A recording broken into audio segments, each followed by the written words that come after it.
السلام عليكم ورحمة الله تعالى وبركاته.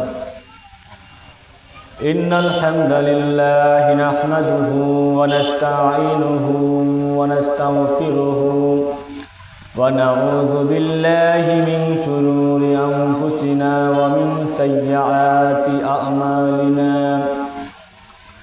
من يهده الله فلا مضل له ومن يضلل فلا هادي له أي فلن تجد له وليا مرشدا. ونشهد أن لا إله إلا الله وحده لا شريك له هو الذي لا جد له ولا ند له لا مثل له ولا مثيل له لا وزير له ولا كفيل له لا شبه له ولا شبيه له لا ولد له ولا والد له وهو الواحد الفرد الصمد لم يلد ولم يولد ولم يكن له كفوا أحد. ونشهد أن سيدنا ونبينا وحبيبنا وبشيرنا ونذيرنا وطبيبنا وطبيب قلوبنا وحبيبنا وحبيب ربنا محمدا عبد الله ورسوله الذي أرسله بالحق بشيرا ونذيرا وداعيا إلى الله بإذنه وسراجا منيرا. أما بعد فقد قال الله تعالى في كلامه المجيد وفي فرقانه الحميد أعوذ بالله من الشيطان الرجيم. بسم الله الرحمن الرحيم. يا أيها الذين آمنوا اجتنبوا كثيرا من الظن إن بعض الظن إثم ولا تجسسوا ولا يغتب بعضكم بعضا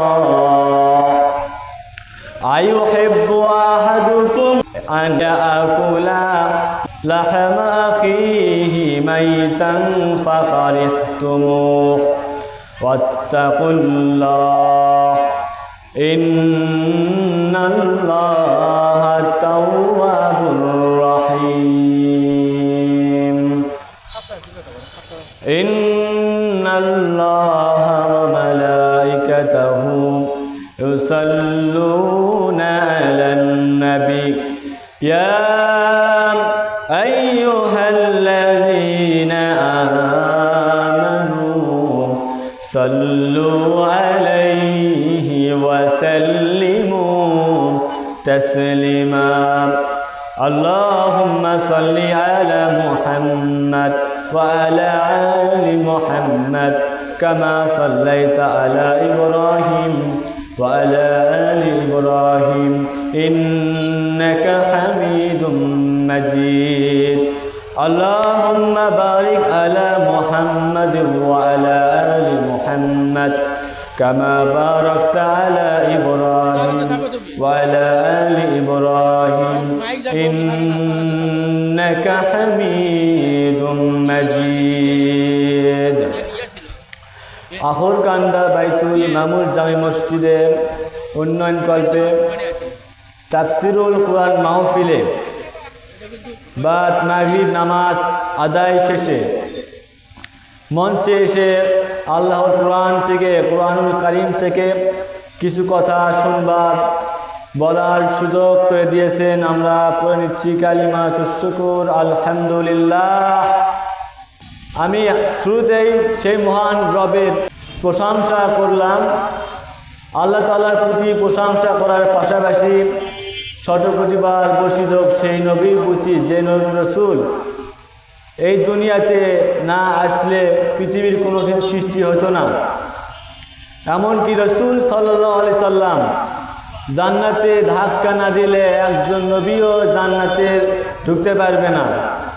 এমনকি তিনি হাউজে কাউসারের মালিক, তিনি সুপারিশের মালিক।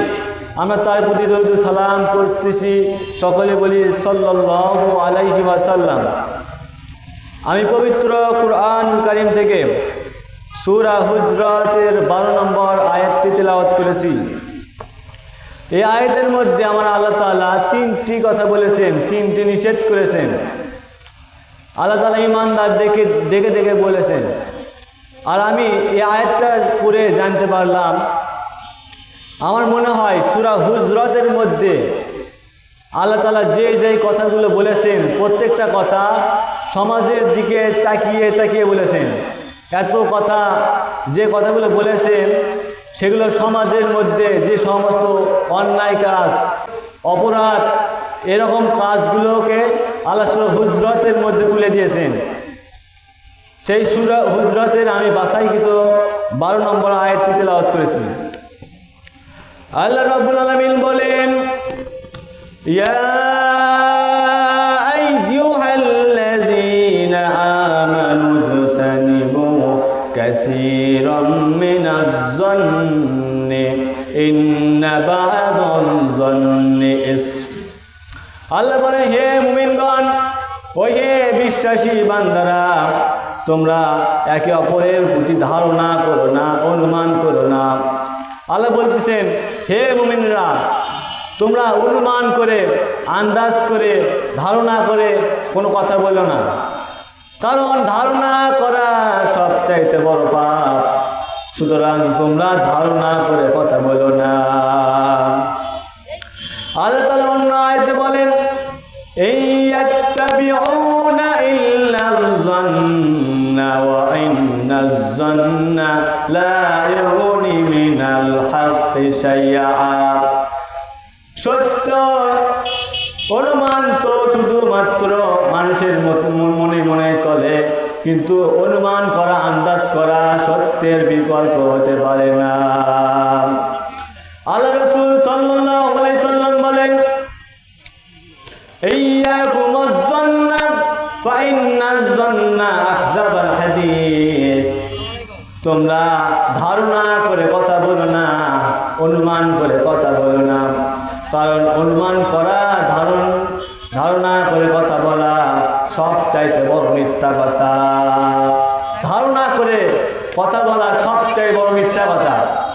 ধারণা করে কথা বলতে রাসূল সাল্লাল্লাহু আলাইহি সাল্লাম নিষেধ করেছেন। তোমরা ধারণা করে, আন্দাজ করে কোনো কথা বলো না, কারণ ধারণা করা সবচেয়ে বড় মিথ্যা কথা। আল্লাহ রাব্বুল আলামিন বলে আমাদেরকে জানাচ্ছেন, ধারণা করে কথা বললে কি অপরাধ হবে, কি সমস্যা হবে, কীরকম অন্যায় হয়ে যাবে, সেই সম্পর্কে আল্লাহ তাআলা একটা ঘটনা আছে। সূরা হুজরাতের 6 নম্বর আয়াতের শানে নুজুলের মধ্যে কথাটা আছে। আল্লাহ রাসূল সাল্লাল্লাহু আলাইহি ওয়াসাল্লাম ওয়ালিদ বিন উকবা রাদিয়াল্লাহু তাআলা আনহুকে বনু মুসতালিক গোত্রের যাকাত সংগ্রহের জন্য পাঠালেন। তিনি যখন সেখানে পৌঁছালেন, তিনি দেখতে পেলেন যখন তিনি তার ওই এলাকার সীমান্তে পৌঁছে গেলেন তখন দেখতে পেলেন মানুষেরা তার দিকে ছুটে আসতেছে, তাকে অভ্যর্থনা জানানোর জন্য এগিয়ে আসতেছিল।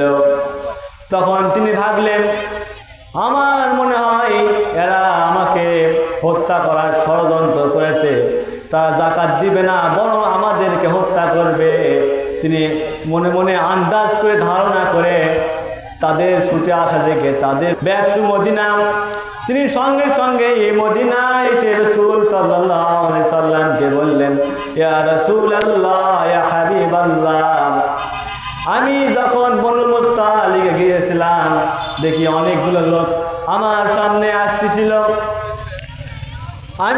তারা তো জাকাত দেওয়ার দূরে কথা, তারা কাফির হয়ে গিয়েছে, তারা জাকাত দিবে না। আল্লাহ রাসূল সাল্লাল্লাহু আলাইহি ওয়াসাল্লাম শোনার সঙ্গে সঙ্গেই বললেন, 1200 সৈন্য তোমরা নিয়োগ দাও, তাড়াতাড়ি গিয়ে ওই এলাকায় গিয়ে তাদের মেরে ফেলো, তাদেরকে হত্যা করো। আল্লাহ রাসূল যখন হত্যা করার অ্যাকশন নিবে এই মুহূর্তে আমার আল্লাহ তাআলা সঙ্গে সঙ্গে আয়াত নাযিল করে জানাই দিচ্ছেন, ইয়া আইয়ুহাল্লাযীনা আমানু ইন জাআকুম ফাসিকুম বিনাবাইন ফাতাবায়ানু আন তুসিবু কওমান বিজাহালাতি ফাতুসবিহু আলা মা ফাআলতুম নাদিমিন। হে মুমিনরা ও হে বিশ্বাসীরা, যখন কোনো মানুষ তোমাদের কাছে যখন কোনো কথা তোমাদের কাছে নিয়ে আসে তখন তোমরা সেটা অনুসন্ধান না করে, যাচাই না করে, বাছাই না করে আগে তোমরা অ্যাকশন নেবা না। আগে যাচাই করে দেখবে যে তথ্য তোমাদেরকে দেওয়া হয়েছে ওই তথ্য সঠিক কিনা, সত্য কিনা। যে তথ্য তোমাদের দেওয়া হবে, যে কথা তোমাদের কাছে আসবে ওটা আগে যাচাই করে নাও, এই ব্যক্তি সত্য বলেছে কিনা, সঠিক বলেছে কিনা। এটা যাচাই না করা পর্যন্ত, তথ্য অনুসন্ধান না করা পর্যন্ত আগেই তোমরা অ্যাকশনে যাবা না, সিদ্ধান্তে যাবা না। আগে তথ্যটা যাচাই করে নিতে হবে। একজন ব্যক্তি একজন আমাকে বলল, সেটার সঙ্গে সঙ্গে বিশ্বাস করা যাবে না। আগে বিশ্বাস করতে হবে, আগে যাচাই করতে হবে, তথ্যগুলোকে অনুসন্ধান করে দেখতে হবে এই লোকটি আসলেই সত্য বলেছে কিনা। আর সমাজের মধ্যে এক বাড়িতে পুলিশ ঢুকছে, পুলিশ এখন দেখেই সারা গ্রামে প্রচার করতেছে এই বাড়িতে মারামারি হয়েছে, এই বাড়িতে এক মেয়ে এক পোলার হাত ধরে পালিয়ে গেছে। আবার বলতেছে জমি নিয়ে মারামারি, জমি নিয়ে কেসাল। এইসব মনে মনে ধারণা করে, আন্দাজ করে, তথ্য যাচাই করে না। এক বাড়িতে পুলিশ ঢুকছে, মানুষ আন্দাজে বলতেছে এই বাড়িতে মারামারি হয়েছে, জমি নিয়ে কেসাল, নানান কথা প্রচার করে বেড়াচ্ছে। তথ্য যাচাই করা নাই, বাছাই করা নাই, অনুসন্ধান করা নাই। হতেও পারে পুলিশ তার আত্মীয়ের বাড়িতে ঢুকেছে, হতে পারে পুলিশের কোনো এক আত্মীয় অসুস্থ, তাকে পুলিশেরা দেখতে আসছে, হতে পারে কি পারে না। কারণ পুলিশেরও আত্মীয় আছে না নাই, পুলিশেরও আত্মীয় আছে, পুলিশের পরিবার আছে। হতেও পারে পুলিশ তার বোনের বাড়িতে আসছে, অথবা পুলিশ তার খালার বাড়িতে আসছে, অথবা পাসপোর্টের ভিসা জমা নেওয়ার জন্য আসছে। এই জন্য একটা জিনিস দেখে আন্দাজে অনুমান করে ধারণা করে কথা বলা যাবে না। আবার মানুষ দেখে, তার বন্ধুকে দেখলেন, এক বন্ধু এক মেয়ের সাথে রিকশায় চলে যাচ্ছে, আপনি মনে মনে আন্দাজ করে ধারণা করে বললেন এটা হয়তো তার কোনো প্রেমিকা, হতে পারে এটা তার পরকীয়া করে, খারাপ কাজ করে, আন্দাজে বলতেছে। তথ্য যাচাই করা নাই, অনুসন্ধান করা নাই। একবার শুধুমাত্র দেখছে এক পোলা এক মেয়ের সাথে ঘুরতেছে, মনে করতেছে ওই পোলা খারাপ হয়ে গেছে, নোংরা হয়ে গিয়েছে। আচ্ছা, হতেও পারে যে ছেলে মেয়ের সাথে ঘুরতেছে ওই ছেলের আপন খালাতো বোন, হতে পারে কি পারে না। আবার এটাও হতে পারে যে ছেলের সাথে মেয়ে ঘুরতেছে, হতে পারে তার বোনকে নিয়ে ঘুরতেছে, অথবা সে তার খালাকে সঙ্গে করে রিক্সায় চলতেছে। সুতরাং আন্দাজ করে, অনুমান করে, ধারণা করে কোনো কথা দেখে বিশ্বাস করা যাবে না। আবার এলাকার মধ্যে যদি কেউ বিয়ে করে, বিয়ে করার পরে যখন গাড়ি কিনবে, বিয়ের পরে যখন গাড়ি কিনে বা মোটর সাইকেল কিনে, তখন কি বলে জানেন? তখন বলে যে যৌতুকের টাকা, যৌতুকের টাকা দিয়ে গাড়ি কিনছে। আবার নতুন ফ্ল্যাট কিনলেও বলে যৌতুকের টাকা দিয়ে ফ্ল্যাট কিনেছে। জেনে রাখবেন, একটা তথ্য আমাদের কাছে আসলে সঙ্গে সঙ্গে সেটা বিশ্বাস করা যাবে না। ওই তথ্য আগে যা যাচাই করতে হবে, অনুসন্ধান করে দেখতে হবে আসলেই তথ্য সঠিক কিনা। যাচাই করে যখন আপনি নিশ্চিত হবেন যে হ্যাঁ আসলে তথ্যটা সঠিক, তখন আপনি বলতে পারেন।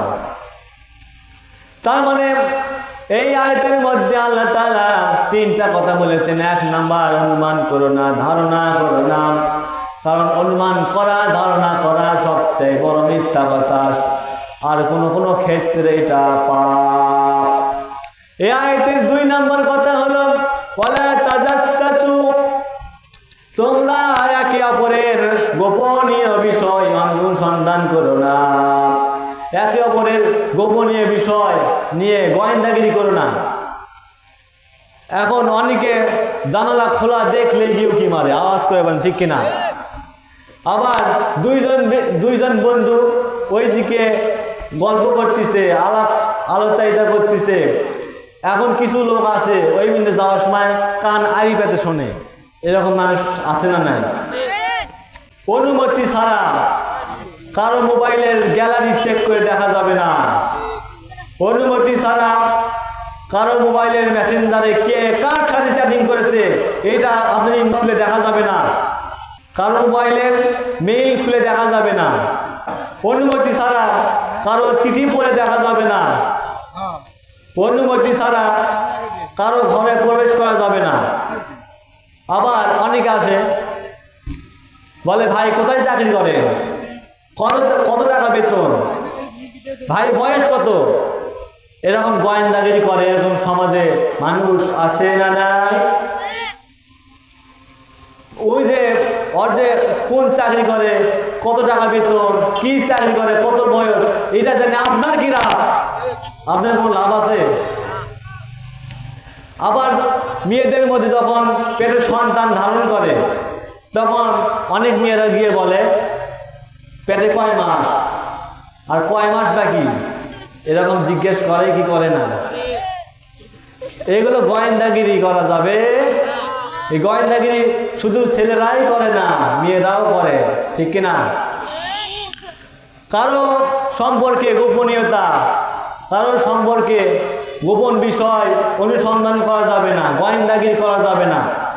এই জন্য আল্লাহ তাআলা বলেন ওয়ালা তাজাসসু, গোয়েন্দাগিরি করো না। এই আয়াতের 2 নম্বর পয়েন্ট হলো ওয়ালা তাজাসসু, তোমরা গোয়েন্দাগিরি করো না। 3 নম্বরে আল্লাহ বলেন ওয়ালা ইয়ামুতান বা'দুকুম বা'দা আইয়ুহিব্বু আহাদুকুম আইয়াকুলা লাহমান আখিহি মাইতান ফাকারহিতুমু। আল্লাহ বলেন তোমরা একে অপরের গীবত করো না, পরনিন্দা করো না। এই গীবত এমন একটা শব্দ, এমন একটা কাজ, এই দেশের জাতীয় শারীরিক রোগের নাম হলো ডায়াবেটিক্স। আবার এই দেশের জাতীয় মানসিক রোগের নাম হলো গীবত। এমন কোনো মানুষ নাই যে গীবত করে না। হুজুর থেকে শুরু করে, আলেম থেকে শুরু করে, নেতা থেকে শুরু করে, কর্মী থেকে শুরু করে, সাধারণ মানুষ থেকে শুরু করে গোটা বিশ্বে যারা আছে মেয়েরা সহ বেশিরভাগ মানুষই এই গীবত করে। মজার ব্যাপার হচ্ছে যে এই গীবত করা মধুর চাইতেও মিষ্টি। গীবত না করে কেউ শান্তি পায় না। এখন হুজুররা কীভাবে গীবত করে শুনবেন নাকি? হুজুররা গীবত করে এইভাবে, এক ব্যক্তি দীর্ঘ 6 মাস ধরে নামাজ পড়ে না, হঠাৎ একদিন নামাজ পড়তে গেল। সে হয়তো মনে মনে ভাবলো আজ থেকে নামাজ পড়লো, হয়তো বা তওবা করছে। যখন সে মসজিদে নামাজ পড়তে যায় তখন কিছু কিছু হুজুর মুয়াজ্জিন ইমামরা একে অপরের সাথে গল্প করে, আলাপ করে।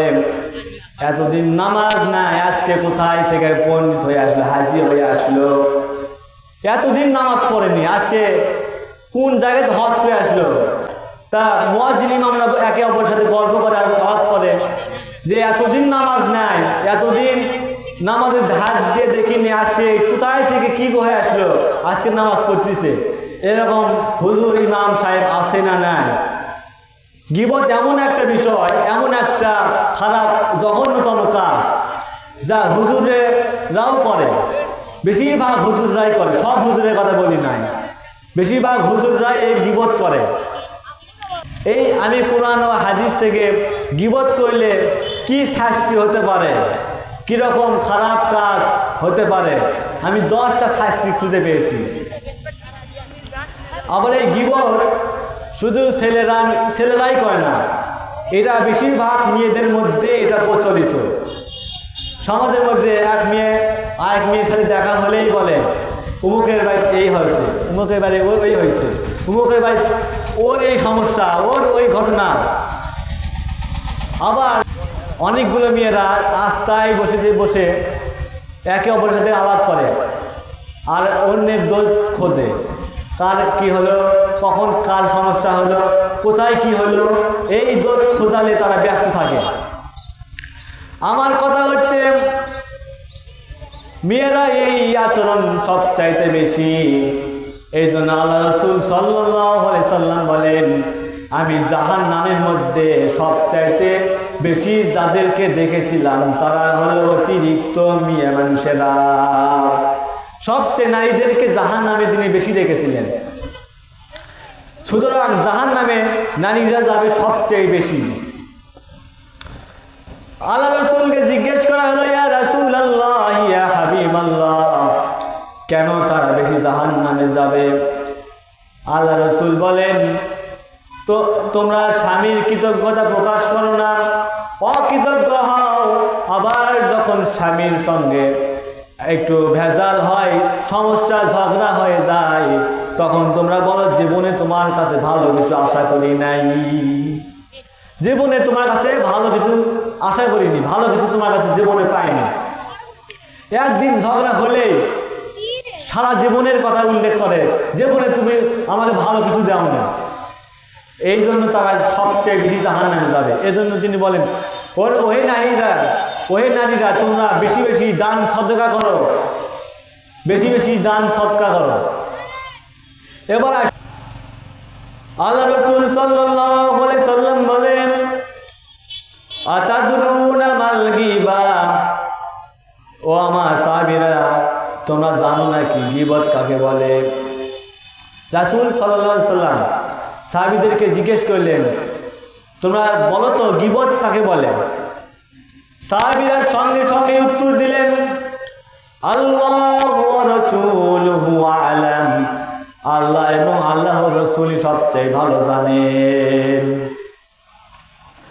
আল্লাহ রাসূল সাল্লাল্লাহু আলাইহি সাল্লাম বললেন, যিকরুকা আখাকা বিমা ইয়াকরাহু, তুমি তোমার ভাইয়ের অনুপস্থিতিতে এমন কথা বললে যা তোমার ভাই শুনে মনে মনে কষ্ট পাবে।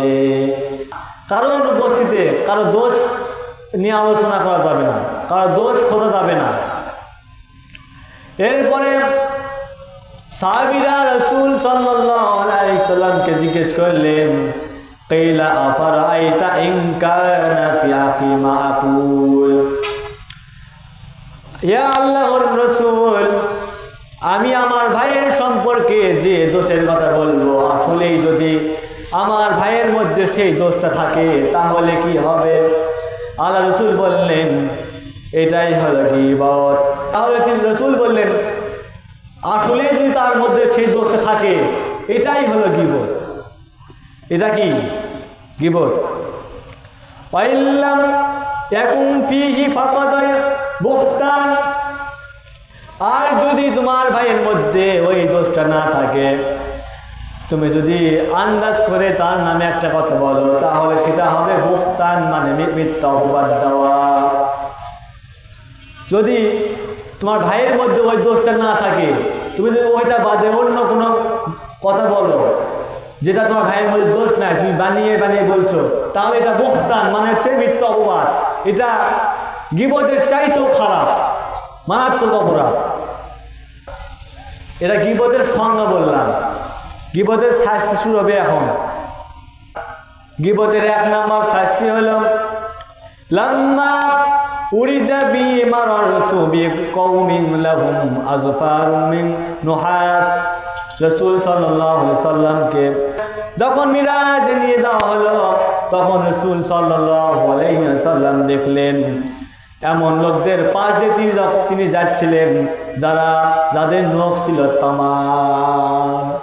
মিরাজের রজনীতে আল্লাহ রাসূল সাল্লাল্লাহু আলাইহি সাল্লাম এক লোকের পাশ দিয়ে যাচ্ছিলেন।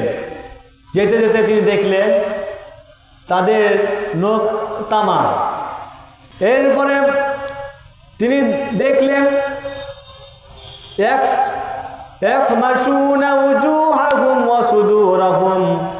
তারা সেই আঙ্গুল দিয়ে, সেই নখগুলো দিয়ে বুকগুলোকে, মুখমণ্ডলকে খামচে খামচে ছিঁড়ে খাচ্ছে।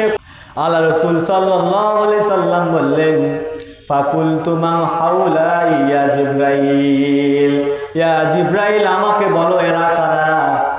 জিবরাইল আলাইহিস সালাম সঙ্গে সঙ্গে বললেন এরা আপনার উম্মতের মধ্যে সেই ব্যক্তিরা যারা মানুষের গীবত করত, যারা দুনিয়াতে গীবত করত, মানুষের মান সম্মান নিয়ে ছিনিমিনি খেলতো, এরাই হলো তারা।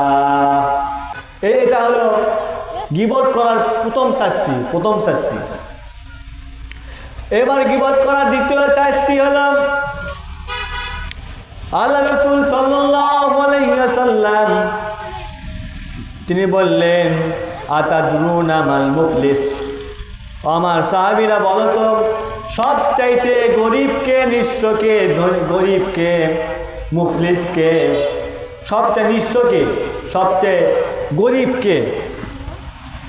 সঙ্গে সঙ্গে সাহাবীরা উত্তরে বলল আমাদের মধ্যে নিশ্চয় সেই ব্যক্তি যার টাকা পয়সা নাই, যাদের সম্পদ নাই, আসবাবপত্র নাই, দিরহাম নাই, তারাই হলো গরিব।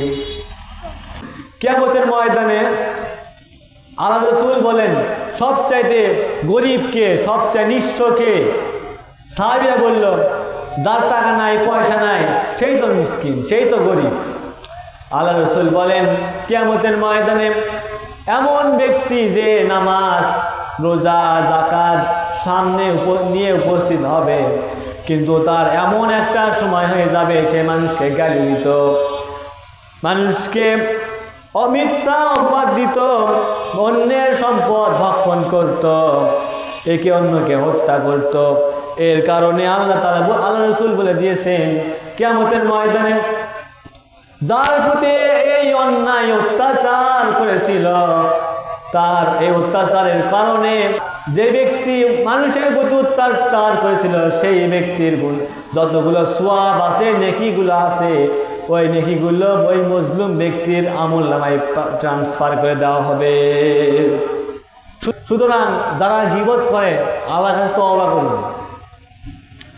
এই জন্য গীবত করলে, মানুষকে মিথ্যা কথা অপবাদ দিলে, এগুলো করলে আমলের নেক আমলগুলো ওই ব্যক্তির নামে ট্রান্সফার করে দেওয়া হবে, আর ওই ব্যক্তির যত গুনাহ সেগুলো আমার আমল নামে ট্রান্সফার করে দেওয়া হবে। তাহলে ডাইরেক্ট কথা, সোজা কথা, শেষ কথা, লাস্ট কথা, ফাইনাল কথা, ওই ব্যক্তি জাহান্নামী।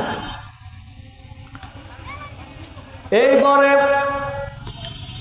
গীবত করার 3 নম্বর শাস্তি হলো আল্লাহ রাসূল সাল্লাল্লাহু আলাইহি সাল্লাম একবার দুটি কবরের পাশ দিয়ে হেঁটে হেঁটে যাচ্ছিলেন।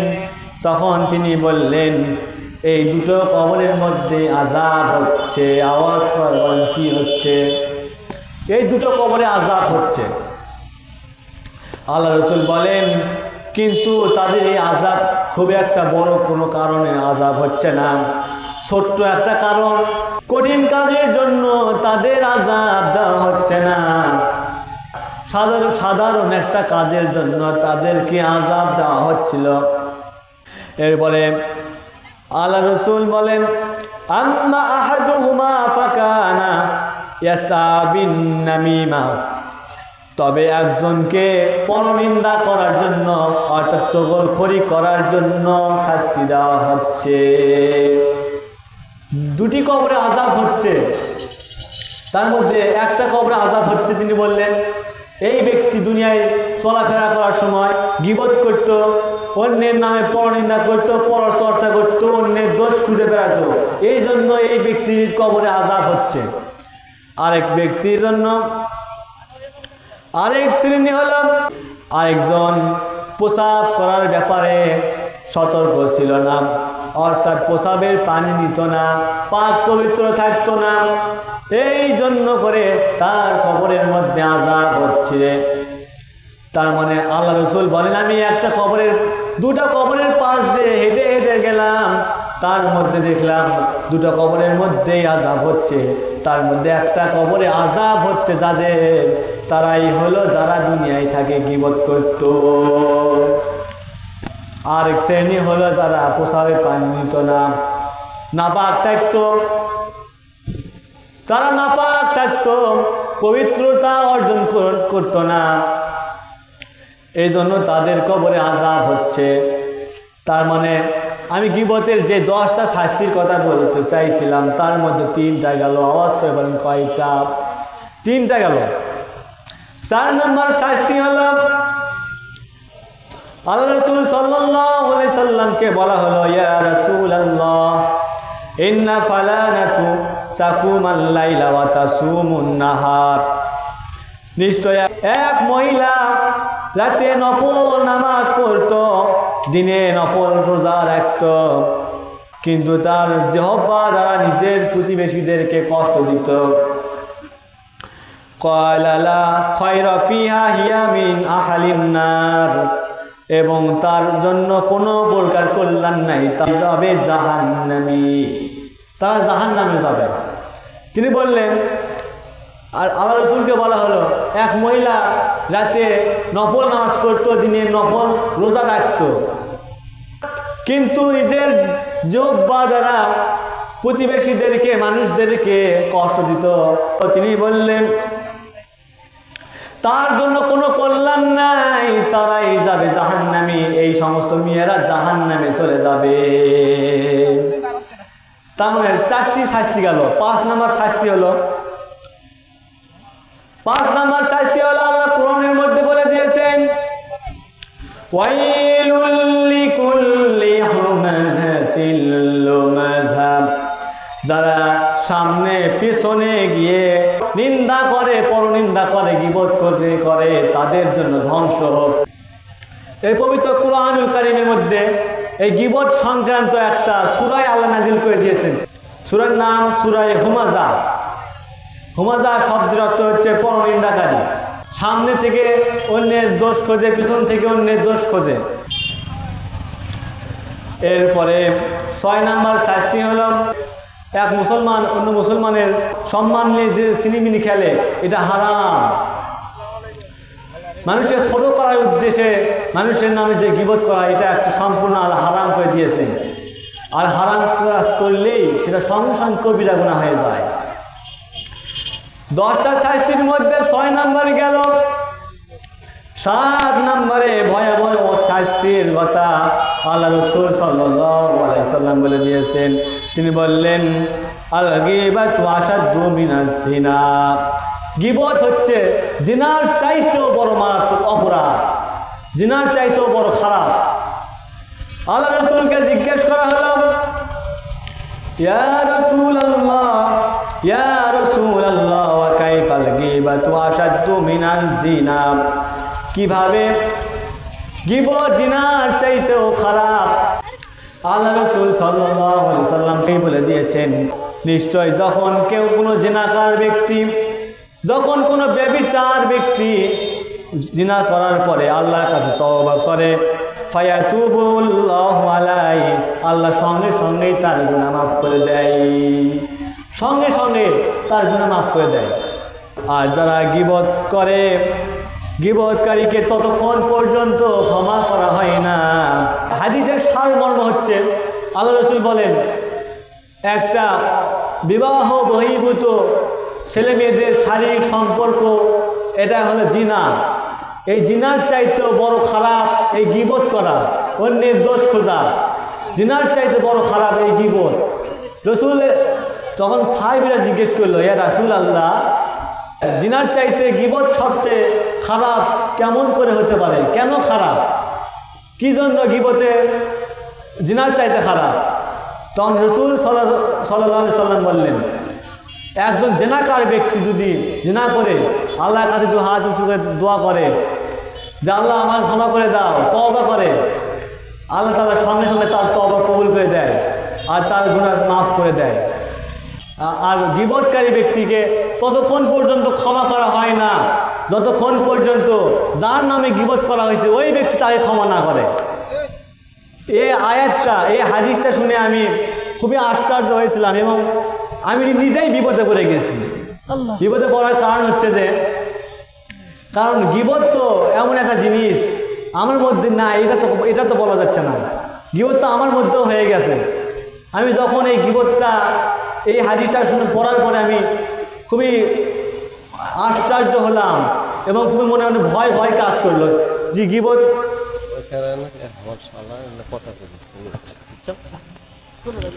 তাই এই গীবত এমন একটা অপরাধ। তা রাসূল সাল্লাল্লাহু আলাইহি ওয়াসাল্লাম গীবত ব্যভিচারের চাইতে মারাত্মক কীভাবে হতে পারে, এর উত্তরে তিনি বলেন, জেনাকারী ক্ষমা করলে ক্ষমা করে দেয়, কিন্তু কেউ যদি অন্যের নামে গীবত করে, অন্যের দোষ খোঁজে, তাহলে তাকে ক্ষমা করা হয় না ততক্ষণ পর্যন্ত যতক্ষণ পর্যন্ত যার নামে গীবত করছে, যার দোষ করেছে, যাকে নিয়ে কথা বলেছে, ওই ব্যক্তির কাছে মাফ না চাওয়া পর্যন্ত, ওই ব্যক্তি মাফ না করা পর্যন্ত আল্লাহ মাফ করবে না। এরপরে 8 নম্বর শাস্তি হলো, আল্লাহ রাসূল সাল্লাল্লাহু আলাইহি সাল্লাম বলেন, আল মুসলিমু আখুকা আখুল মুসলিম, এক মুসলমান অন্য এক মুসলমানের ভাই। লা ইয়াজলিমুহু ওয়া লা ইউসলিমুহু, সে তার উপর জুলুম করবে না, তার উপর শত্রুর উপর ফেলবে না, শত্রুর চোখে দেখবে না। ওয়া মান কানা ফি হাজাতি আখি, এবং তোমার ভাইয়ের প্রয়োজন পূরণ করার চেষ্টা করবে। কানাল্লাহু ফি হাজাতিহি, আল্লাহ তাআলা তার নিজের প্রয়োজন পূরণ করে দিবেন। অমাং ফাররাজা আন মুসলিমু কারবাতু, যে ব্যক্তি কোনো মুসলমানের বিপদ দূর করে দেয়, দূর করে কষ্ট দূর করে দেয়, ফারাজাল্লাহু আনহু কারব, আল্লাহ তার পক্ষ থেকে এমন একটা ভয়াবহ অপরাধ, ভয়াবহ বিপদ দূর করে দিবেন। আর পরে শেষে আল্লাহ বলেন, মিন কারায়াতি ইয়াউমাল কিয়ামা, আর কিয়ামতের ময়দানে তাকে এমন কঠিন সংকটের মধ্যে ফেলে দেওয়া হবে। ওয়ামান সাতারা মুসলিমা সাতারাহুল্লাহু ইয়াউমাল কিয়ামা, যে ব্যক্তি অন্য এক মুসলমানের দোষ করত, যে ব্যক্তি অন্য মুসলমানের দোষ গোপন করে, আল্লাহ তাআলা কিয়ামতের ময়দানে তার দোষকেও গোপন করে দিবে। যে ব্যক্তি কারো একজনের দোষ পেল, তার গীবত না করে ওই দোষটা গোপন রাখলে আল্লাহ তাআলা কিয়ামতের ময়দানে তার নিজের দোষকে আল্লাহ মানুষের সামনে প্রকাশ করে দিবেন না, তাদের সামনে গোপন রেখে দিবেন। সুবহানাল্লাহ। এজন্য অন্যের দোষ খোঁজা যাবে না, নিজের দোষ খুঁজেন আর নিজের সংশোধন হন, তাহলেই কল্যাণ, তাহলেই সফলতা হবে, ঠিক কিনা? এরপরে 9 নম্বর শাস্তি, হযরত আবু বারজা আন আসলামী রাদিয়াল্লাহু তাআলা আনহু থেকে বর্ণিত, ইয়া মাশারা মা আমানা বিলিসানিহি, হে সেই লোক, এরা হলো সেই সমস্ত লোকেরা যারা মুখে ঈমান এনেছে, ওয়ালাম ইয়াদখুলিল ঈমানু ক্বাবলাহু, কিন্তু ঈমান তাদের অন্তরের মধ্যে প্রবেশ করে নাই। লা তাগতাবুল মুসলিমিন, তোমরা মুসলমানের গীবত করিও না। ওয়ালা তাত্তাবিউ আওরাতিহিম, তাদের দোষ কুটি গোপন বিষয় অনুসন্ধান করো না, গোয়েন্দাগিরি করো না, তাদের বিষয়গুলোকে নিয়ে যাচাই ঘাটাঘাটি করবে না। ফাইন্নাহু মানিত্তাবা আওরাতিহিম, কেননা যে ব্যক্তি অন্য মুসলমানের দোষ খুঁজে বেড়াবে, ইয়াত্তাবিউল্লাহু আওরাতাহু, আল্লাহ স্বয়ং তার দোষ খুঁজে বের করবে। ওমা ইয়াত্তাবিউল্লাহু আওরা, আর আল্লাহ তাআলা যার দোষ খুঁজে বের করবেন, ইয়াফদাহ বিবাইতিহি, তাকে তার ঘরের ভিতরে থাকা অবস্থায় তাকে লাঞ্ছিত করে ছেড়ে দিবে, মানে অপমানিত করবে।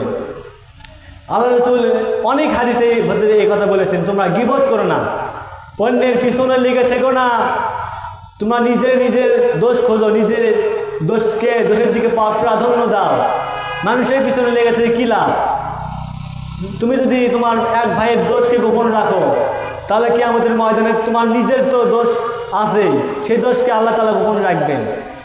আর যদি তোমার দোষ প্রকাশ করে বেড়াও, তাহলে আল্লাহ তোমার দোষকে বের করে দিবেন এবং তোমাকে ঘরের ভিতর থাকাকালীনে তোমাকে লাঞ্ছিত করে দিবেন, আল্লাহ তোমাকে অপমানিত করে ছেড়ে দিবেন। এরপরে সর্বশেষ 10 নম্বর শাস্তি হলো,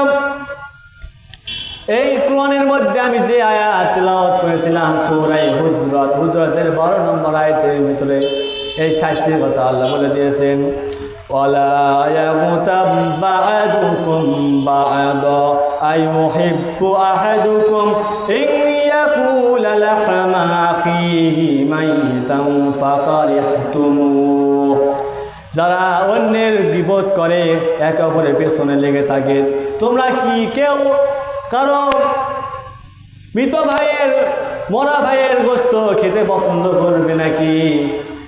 অবশ্যই তোমরা এটা অপছন্দ করবে। সুতরাং এই খাবারটা তোমরা খেও না, এই খাবারটা অবশ্যই অপছন্দ করবে। মৃত ভাইয়ের গোশত খাওয়া যেরকম অপরাধ, এর চাইতেও বড় অপরাধ হলো মানুষের নামে গীবত করা, অন্যের দোষ খুঁজে বেড়ানো। সুতরাং এই মানুষ এই জন্য অন্যের দোষ খুঁজে বেড়া যাবে না। এই গীবত পরনিন্দা সমাজের মধ্যে বেশিরভাগ মেয়েরাই করে। একজন মেয়ে আরেকজন মেয়েকে দেখলেই অমুক মেয়ের এই সমস্যা, ওই সমস্যা, মেয়েরা এই সমস্ত কাজ থেকে বিরত থাকতেই পারে না। আমার কথা হচ্ছে, এলাকার মধ্যে প্রত্যেকটা বাড়ির স্বামীর এইরকম কঠোরতা অবলম্বন করতে হবে যে আমার স্ত্রী ঘরের ভিতর থেকে এক চুল বের হতে পারবে না, এরকম কঠোরতার স্বামীকে হতে হবে। যদি স্বামী কঠোরতা অবলম্বন করে যে আমি আমার স্ত্রীকে ঘর থেকে বের হতে দেব না, তাহলে কঠোরতা অবলম্বন করলে ওই এক মেয়ের সাথে অন্য মেয়ের দেখা হলেই এই কথা ওই কথা করতে বলতে হঠাৎ করে গীবত ছড়িয়ে ফেলে, গীবত বলে ফেলে, মানে মানুষকে দেখতেই পারে না। এটা খালি অহংকারের মধ্যে, অহংকারের কারণে এই কাজটা করে। সুতরাং এটা নারীদেরকে আমি বেশিরভাগ সতর্ক করতেছি, কারণ আল্লাহ রাসূল বলে দিয়েছেন আমি জাহান্নামের মধ্যে সবচাইতে নারীদেরকে জাহান্নামের মধ্যে বেশি দেখেছি। সুতরাং নারীরা একটু এই গীবত থেকে বেঁচে থাকার চেষ্টা করুন। আমার কথা হচ্ছে, আপনারা মেয়েদের সাথে আপনারা ঘর থেকে বের হবেন না। এক মেয়ে বের হলেই গীবত ছড়ায়, বের হলেই গীবত ছড়ায়। যদি পারেন অন্যের নামে ভালো কথা বলতে পারবেন, কিন্তু অন্যের দোষ নিয়ে আলোচনা করবেন না। অন্যের আবার সমালোচনাও করে, গীবত পরনিন্দা পরচর্চা, এটা একই কথা। আবার অনেক মেয়েরা চগলখড়ি করে। আল্লাহ রাসূল বলে দিয়েছেন চগলখড়িরা কখনো জান্নাতে প্রবেশ করবে না, চগলখড়িরা কখনো জান্নাতে প্রবেশ করবে না। আর পরে সমাজের মেয়েদের মধ্যে এই আচরণ থাকে, দ্বিমুখী আচরণ। একজনের কাছে একটা কথা বলে, আরেকজনের কাছে যায় আরেকটা কথা বলে, এইভাবে মানুষের মধ্যে ঝগড়া সৃষ্টি করে দেয়, ঝগড়া তৈরি করে দেয়। এটা হচ্ছে চলবে না। এরপরে কথা হচ্ছে, মানুষকে উপহাস করা যাবে না, ওর চোখ কানা, ওর এই পায়ের পা খাটো, বোবা, এই নিয়ে উপহাস করা যাবে না। 5 নাম্বার, অন্যের দোষ খোঁজা যাবে না, গোয়েন্দাগিরি করা যাবে না। 6 নাম্বার, কুধারণা করা যাবে না, আন্দাজে কোনো কথা বলা যাবে না। 7 নাম্বার, সমালোচনা করা যাবে না। কাউকে তুচ্ছ করার জন্য, কাউকে ছোট করার জন্য দোষকে বড় করে মানুষের কাছে প্রচার করা যাবে না, এটা হচ্ছে সমালোচনা। আল্লাহ তাআলা আমাদেরকে এই সমালোচনা, গীবত থেকে, কুধারণা থেকে, অন্যের দোষ খোঁজা থেকে বেঁচে থাকার জন্য বেঁচে থাকার জন্য আল্লাহ কবুল করুক। আল্লাহ আমাদেরকে জান্নাতি বানাক, মেয়েদেরকে হেফাজত করুক, আমাদেরকে হেফাজত করুক, আমাদের জিহ্বাকে হেফাজত করুক। সর্বশেষে একটা হাদিস বলে শেষ করব। আল্লাহ রাসূল সাল্লাল্লাহু আলাইহি সাল্লাম বলেন, মান ইয়াদমানলি মা বাইনা লিহিয়াইহি ওয়া মা বাইনা রিজলাইহি আদমানতু লাহুল জান্নাহ। আমার উম্মতের মধ্যে যেই ব্যক্তি আমাকে দুইটা জিনিসের গ্যারান্টি দিবে, সোয়ালের মধ্যবর্তী স্থান জিহ্বা, আরেকটা উরুর মাঝখানে যে স্থান আছে লজ্জা স্থান, এই দুইটা অঙ্গের হেফাজতের যে গ্যারান্টি দিবে, আমি তাকে জান্নাতের গ্যারান্টি দিয়ে দিব। আল্লাহ তাআলা আমাদেরকে এই দুইটা আমরা হেফাজত করার তৌফিক দান করুক, আমিন। আল্লাহ তাআলা আমাদেরকে কথাগুলোকে বোঝার ও আমল করার তৌফিক দান করুক। ওয়া আখির দাওয়ানা আনিল হামদুলিল্লাহি রাব্বিল আলামিন। আসসালামু আলাইকুম ওয়া রাহমাতুল্লাহি তাআলা ওয়া বারাকাতুহু।